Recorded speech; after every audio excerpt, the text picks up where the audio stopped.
একদিন পৃথিবীর এক শহরে জন্ম নিল এক অদ্ভুত দানব। নাম তার মোবাইল দৈত্য।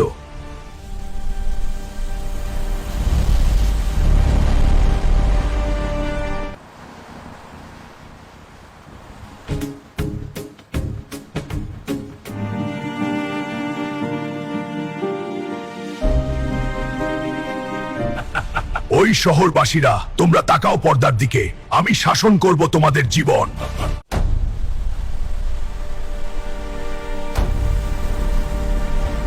ঠিক তখনই আকাশ ফেটে নেমে এলো এক শক্তি, এক আশা, হাল্ক। শক্তি মানে শুধু রাগ নয়, শক্তি মানে দায়িত্ব।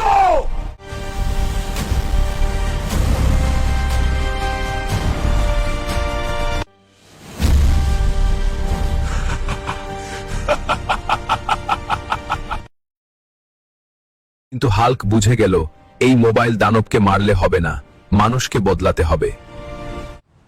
শহরবাসীর উদ্দেশ্যে, তোমরা যদি চোখ তোলো, কথা বলো, খেলো, পড়ো, ভালোবাসো, এই মোবাইল দৈত্য নিজেই দুর্বল হয়ে পড়বে। আজকে খেলার মাঠে যাবি নাকি? হ্যাঁ বাবা, খেলার সময় খেতে ভুলে যাস না। হ্যাঁ মা।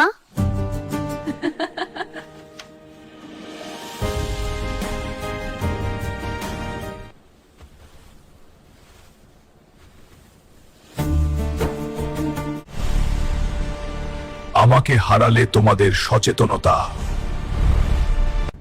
মোবাইলকে বেশি গুরুত্ব দিও না, তাহলে আবার ফিরে আসব।